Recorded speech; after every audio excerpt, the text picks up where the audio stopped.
Cerita-cerita seram, hantu gentayangan, mistik, dan berbau mitos sering saya dengar. Banyak orang ragu dan skeptis. Tiap tempat memiliki cerita sendiri yang bikin bulu kuduk berdiri. Ada sejarah di baliknya, terkadang cerita kelam. Saya, Rory Nirmala, menelusuri sisi lain tempat-tempat angker.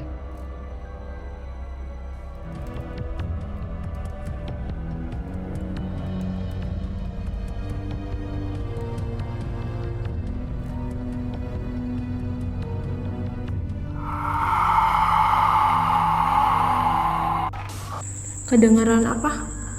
Suara tangisan dari sebelah kiri. Jelas banget sampai sekarang minta tolong atau Nggak ngomong sih, nggak yang tolong-tolong gitu, nggak. Cuman dia yang nangis. apa cantik?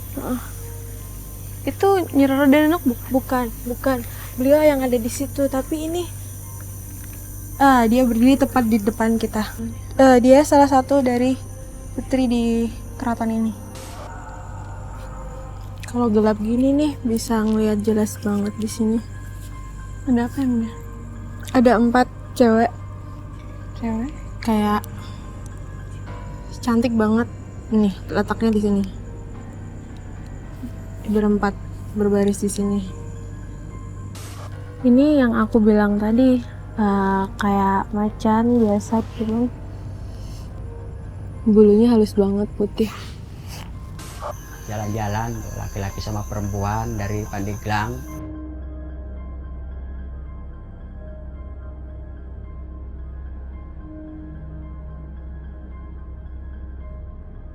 Itu kan mau naik ke tangga.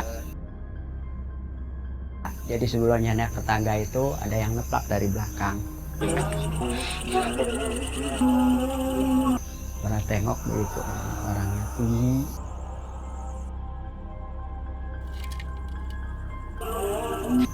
Hitam, di mukanya itu bercucuran darah, jadi kakinya ini berantai.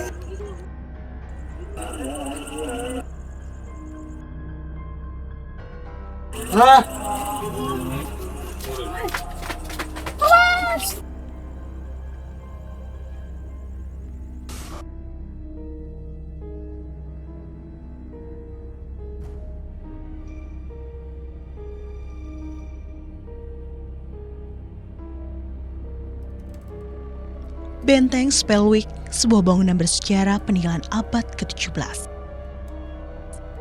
Dulunya digunakan sebagai benteng pertahanan pasukan Belanda yang bermarkas di wilayah Kesultanan Banten. Sekarang kondisinya tak lagi utuh. Namun beberapa bagian benteng masih terlihat kokoh. Di beberapa sisi terdapat bekas bastion-bastion yang berdiri di atas dinding benteng. Bastion merupakan tempat prajurit Belanda berjaga, mengamati musuh dari ketinggian.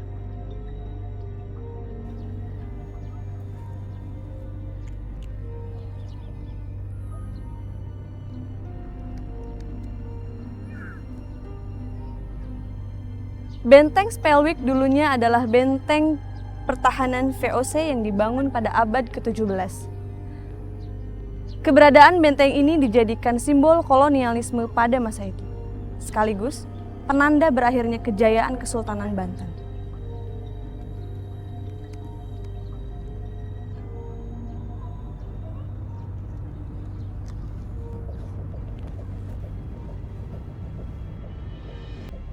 Menurut cerita warga dan beberapa pengunjung benteng, sering terlihat penampakan makhluk misterius di benteng Spelwick. Ada penampakan manusia yang terikat rantai dengan wajah penuh darah. Juga penampakan makhluk tinggi besar dan hitam yang kerap muncul di kegelapan. Di bagian bawah benteng Spelwick terdapat sebuah lorong yang gelap. Konon dulunya digunakan sebagai ruang penyimpanan senjata, logistik, dan kamar tahanan. Menurut warga, lorong ini adalah salah satu tempat terangker di benteng Spellwick. Beberapa pengunjung benteng pernah kerasukan di sini.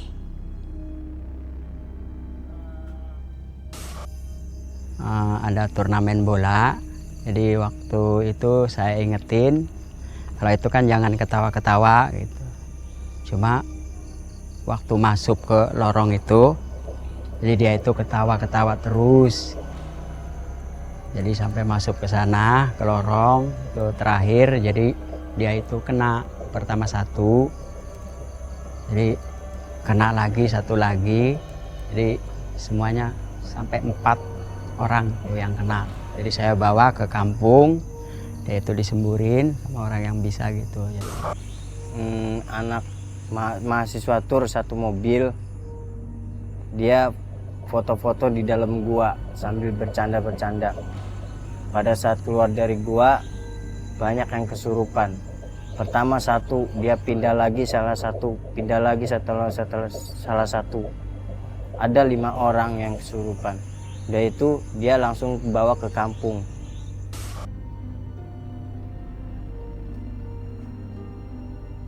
Apa yang sebenarnya pernah terjadi di tempat ini? Mengapa benteng Spellwick kini dikenal angker? Untuk mengetahui kebenaran keangkeran benteng Spellwick, saya akan menelusuri situs bersejarah ini bersama Intan, seorang teman sayang Indigo,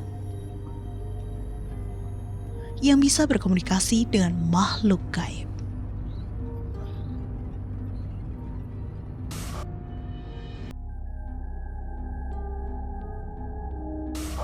Kedengaran apa? Suara tangisan-tangisan dari sebelah kiri. Jelas banget sampai sekarang minta tolong atau Nggak ngomong sih, nggak yang tolong-tolong gitu, nggak. Cuman dia yang nangis.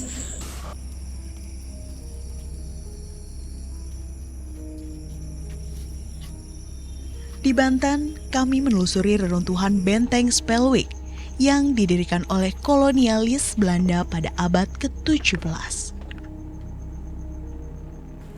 Menurut cerita warga, banyak penampakan makhluk misterius yang sering terlihat.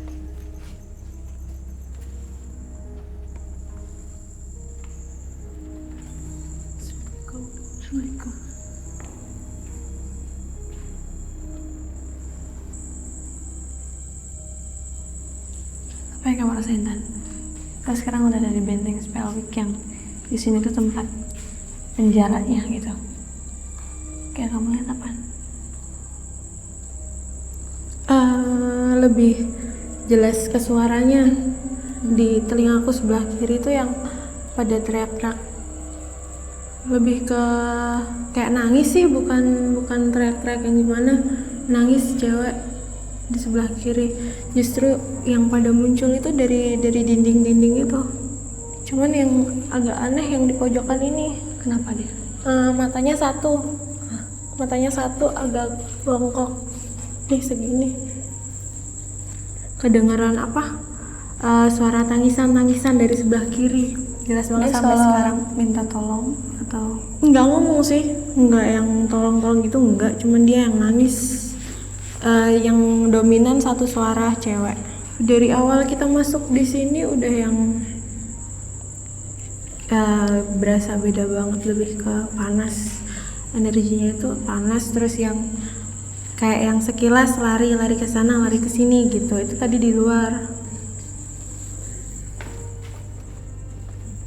Rin, gimana kalau kita coba sebentar buat duduk di sini diam dalam keadaan gelap, mungkin ada yang bisa interaksi yang ada di sini. Oke.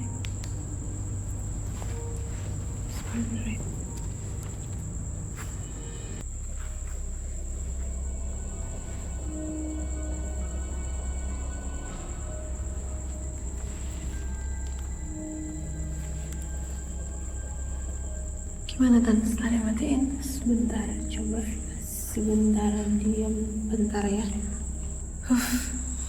Apa? Ada apa? Keadaan gelap tanpa cahaya sama sekali, justru semakin nampak apa yang ada di sini semua. Dan itu hampir di sekitar kita itu ada Padat sih. padat banget, yang rapat gitu. Terus bentuknya macam-macam. Ada yang kepala doang terbang gitu, terus ada yang tinggi banget yang tadi aku bilang di situ. Di situ ada juga yang benar-benar padat. Di sini tuh di sekitar kita tuh kayak nggak ada sela gitu lah, saking banyaknya mereka. Itu hampir semuanya yang dipenjara di sini. Ya, cuman ada yang dari luar juga yang datang, kan kayak mereka ketarik gitu ke sini.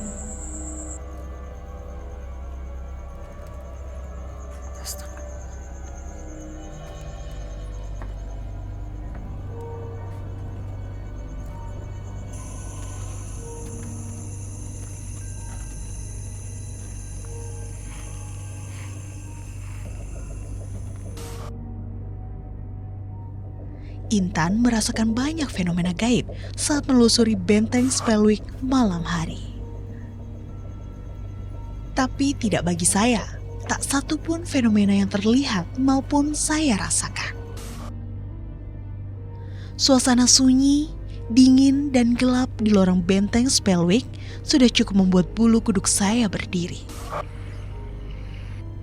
Keangkeran di benteng Spellwick semakin terasa dengan keberadaan makam kuno warga Belanda yang disebut makam Kerkhof di dalam kompleks bangunan benteng.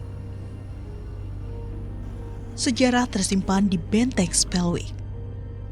Seorang arsitek Belanda, Hendrik Lucassen Kardel, merancang bangunan benteng pada masa pemerintahan Sultan Banten, Abu Nasr Abdul Qohar.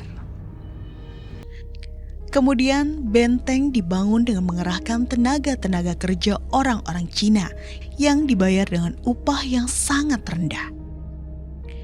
Nama Spellwick diambil untuk menghormati Gubernur Jenderal Hindia Belanda yang ke-14, Cornelis Janson Spelman, yang memerintah di masa tersebut. Kesultanan Banten pada abad ke-16 dan ke-17 adalah kerajaan yang maju yang mengembangkan sistem perdagangan internasional. Pasar sekaligus bandar yang menjadi pusat perdagangan internasional pada waktu itu terletak di wilayah Karangantu. Karangantu kini hanya digunakan sebagai tempat sandar perahu-perahu kecil pencari ikan.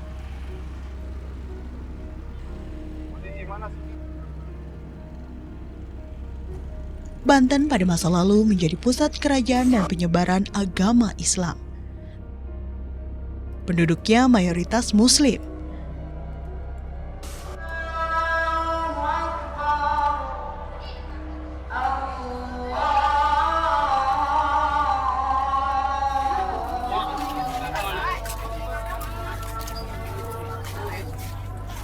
Di sebelah barat alun-alun kota berdiri Masjid Agung Banten yang didirikan oleh Sultan Maulana Hasanuddin pada tahun 1552.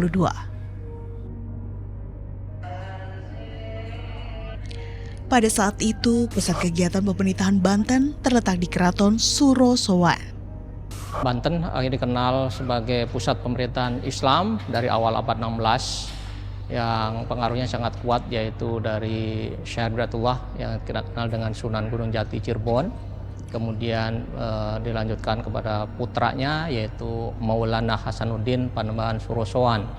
Yang awalnya pemerintahannya kadipaten yaitu di daerah Banten Girang sebetulnya tahun 1525, yang kemudian oleh Syekh Hidayatullah diberikan petunjuk supaya dipindahkan ke dekat pesisir ke utara Banten.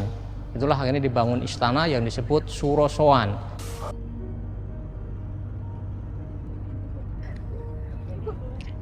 Keraton Surosowan dibangun pada masa pemerintahan Sultan Maulana Hasanuddin pada tahun 1526 sampai 1570. Sejarah mencatat, Keraton Surosowan beberapa kali dihancurkan dalam Perang Kesultanan Banten melawan kolonial Belanda. Kehancuran total pertama kali pada tahun 1680. Kehancuran kedua kalinya dan yang terparah adalah pada tahun 1813. Ketika itu, Gubernur Jenderal Belanda Herman Daendels memerintahkan penghancuran hingga Keraton Surosowan ditinggalkan penghuninya. Keraton Surosowan memiliki 3 gerbang masuk, masing-masing terletak di sisi utara, timur, dan selatan.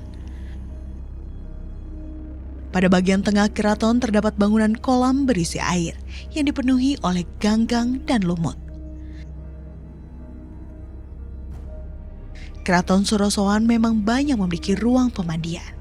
Salah satu yang terkenal adalah bekas kolam taman bernama Balai Kambang Rorodeno.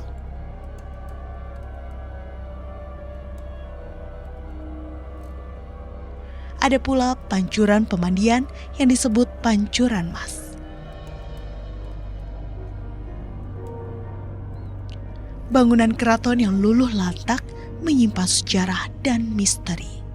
Beberapa warga sekitar Keraton Surosowan terkadang mengalami kejadian-kejadian aneh.